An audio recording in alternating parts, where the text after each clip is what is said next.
नमस्कार बंधुरा cooking by Ankita चैनेले सकलके Janai स्वागत। आज के आमी चले एसेछि एकटा रेसिपि निये। रेसिपिटा हच्छे ग्लास डिम भापा। आशा करी आपनादेर भालोई लागबे। ताहले देरी ना करे आमी रान्नाटा शुरू करब। और आमी जे रेसिपिटा बानाबो सेटी पुरोपुरि आलादा अन्य धरनेर।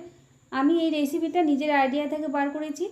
तो रान्नाटा खेते खुबই सुंदर हयेछिलो, खुबই भालो लागे खेते। एटा कोथाओ सार्च करले पाबेन ना, पुरोपुरि आमार आइडिया।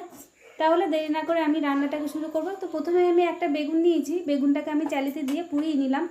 तो पुড়িয়ে নেওয়ার পরে আমি বেগুনের ছালটাকে ছাড়িয়ে নেব। আর মাঝে মাঝে নতুন নতুন রান্না করতে আমার খুবই ভালো লাগে, তাই আজকে ভাবলাম একটু নতুন কিছু বানাই। আর তাছাড়া প্রতিদিন একই রকম রান্না খেতে ভালোও লাগে না, প্রতিদিন অন্য রকম একটু হলে ভালো হয়। তাই আমি বেগুনটাকে ছাড়িয়ে নিলাম। এরপরে বেগুনটাকে দেখে নেব পোকা আছে কিনা। তো বেগুনটা খুবই ভালো ছিল, পোকা নেই বেগুনের মধ্যে। तो बेगुनटा दिए दिलाम। तो बेगुनेर साथे आमी दिए देबो दुटो डिम। दुटो डिमके आमी फाटिए बेगुनेर साथे गुले नेब।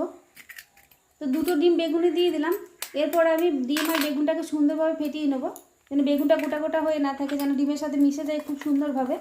तो एइगुलो फेटिए नेওয়ার परे तारपर आमी एर साथे दिए देबो हलुदेर गुঁড়ো दिए दिलाम। एरपर दिए देबो लंकार गुঁড়ো और दिए देबो परिमाण मतो लवण। तो एइगुलो दिए सुंदरभावे आमी आरो किछुक्षण फेटिए नेब। तो फेटिए नेওয়ার পর আমি এখানে একটা ছোট গ্লাস নিয়েছি। গ্লাসের মধ্যে আমি একটু তেল বুলিয়ে দেবো, তাহলে ডিম ভাপাটা সুন্দরভাবে বেরিয়ে আসবে। তো তেলটা দিয়ে দেওয়ার পরে আমি এখানে একটা পাতা দিয়ে দিলাম। পাতাটা দিয়ে দিলে ডিম ভাপাটা খুব সুন্দর বেরিয়ে আসবে, তলাতে লেগে যাবে না। তো ডিমটাকে আমি দিয়ে দিলাম। তো ডিমটা দিয়ে দেওয়ার পরে আমি এবার গ্লাসটাকে এইদিকে আমি কড়াই চাপিয়ে দেবো গ্যাসে। তো গ্যাসে কড়াই আমি জল দিয়ে দিয়েছি। এবার আমি গ্লাসটাকে কড়াইয়ের মধ্যে বসিয়ে দিলাম, একটা ঢাকনা দিয়ে দিলাম, তারপরে আবার একটা থালা ঢাকা দিয়ে দিলাম। तो 10 থেকে 15 মিনিট এটাকে আমি ভাপিয়ে নেব। তো 10 থেকে 15 মিনিট হয়ে গেছে। এবার আমি খুলে দেখে নেব ডিমটা কেমন আছে আমার। তো ডিমটা খুব সুন্দর একদম কেকের মতো ফুলে উঠেছে, জমে গিয়েছে খুব সুন্দর। এবার আমি ডিমটাকে নামিয়ে নেব। তো ডিমটাকে নামিয়ে নেওয়ার পরে একটু ঠান্ডা করে তারপরে আমি ডিমটাকে বার করব। খুব সুন্দর জমেছে দেখুন, একদম ফুলে আছে কেকের মতো। এরপর আমি ডিমটাকে বার করে নেব। তার জন্য একটা নিয়েছি কাঠি।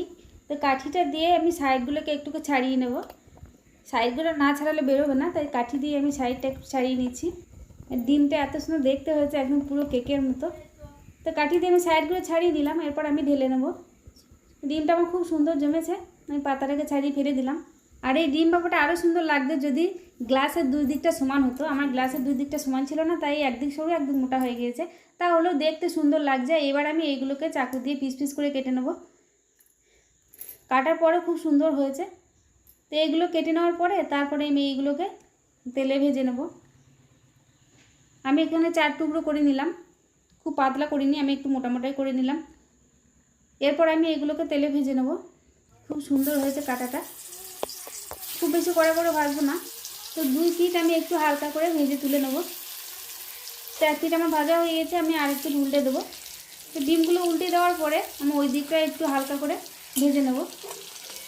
তো উল্টে দিলাম। এবার ওই দিকটা আমার ভাজা হয়ে গেছে। এবার আমি ডিমগুলোকে তুলে নেব। খুব সুন্দর ভাজা হয়েছে, দেখতে সুন্দর লাগছে। ডিমগুলোকে আমি তুলে নিচ্ছি, ভাজা হয়ে গিয়েছে।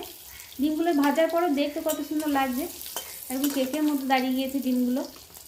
তো ডিমগুলো আমি তুলে নিলাম। এরপরে এটা রান্নার জন্য আমি এখানে কড়াই আবার তেল দিয়ে দিলাম সামান্য পরিমাণে। তেলের মধ্যে দিয়ে দিলাম কাঁচা লঙ্কা, পেঁয়াজ কুচি দিয়ে দিলাম, আর একটু 5 ফোড়ন দিয়ে দিয়েছি। তো এইগুলো একটু ভেজে নিয়ে তারপরে আমি এর সাথে দিয়ে দেবো টমেটো কুচি। তো টমেটো কুচি আমি দিয়ে দিলাম। এই টমেটো কুচি একটু নেড়ে তারপরে আমি এর মধ্যে দিয়ে দিলাম লবণ, হলুদ আর লঙ্কার গুঁড়ো দিয়ে দিলাম। এর সাথে দিয়ে দেবো আদা রসুন বাটা আর জিরে বাটা, আমি 1 চামচ দিয়ে দিলাম। এরপরে এর সাথে দিয়ে দেবো সামান্য পরিমাণ জল, কারণ টমেটোটা শক্ত হয়ে আছে আর জলটাও একটু লাগবে, মশলাটা পুড়ে যাবে না হলে। তো একটু জল দিলাম। তো জল দিয়ে কষিয়ে নেবো ভালো করে সুন্দরভাবে। তো মশলাটা আমার কষানো হয়ে গেছে। এরপর আমি জল দিয়ে দেবো। খুব বেশি জল আমি দেবো না, খুব বেশি ঝোলও হবে না, এই পরিমাণ মতো আমি জল দিয়ে দিলাম এখানে। তো ঝোলটা ফুটতে শুরু করলে তারপর আমি যে ডিমগুলো ভেজে রেখেছিলাম সেইগুলো আমি দিয়ে দিলাম। ঝোলটা ফুটতে শুরু করেছে। এইগুলো দেওয়ার পর আমি আরও কিছুক্ষণ এটাকে ফুটিয়ে নেবো। গ্রেভিটা একটু ঘন ঘন হয়ে গেলেই তারপর আমি এটাকে নামিয়ে নেব। তো গ্রেভিটা আমার ঘন হয়ে এসছে। এরপরে একটু নাড়াচাড়া করে তারপর আমি এটাকে নামিয়ে দেবো। গ্রেভিটা ঘন হয়ে গিয়েছে। আমার এই রান্নাটা আপনাদের কেমন লাগলো অবশ্যই জানাবেন। আর আপনারা সকলেই ভালো থাকবেন, সুস্থ থাকবেন। আগামী দিনে আবার আসবো অন্য কোনো রান্না নিয়ে। আজ এখানেই শেষ করলাম। ধন্যবাদ।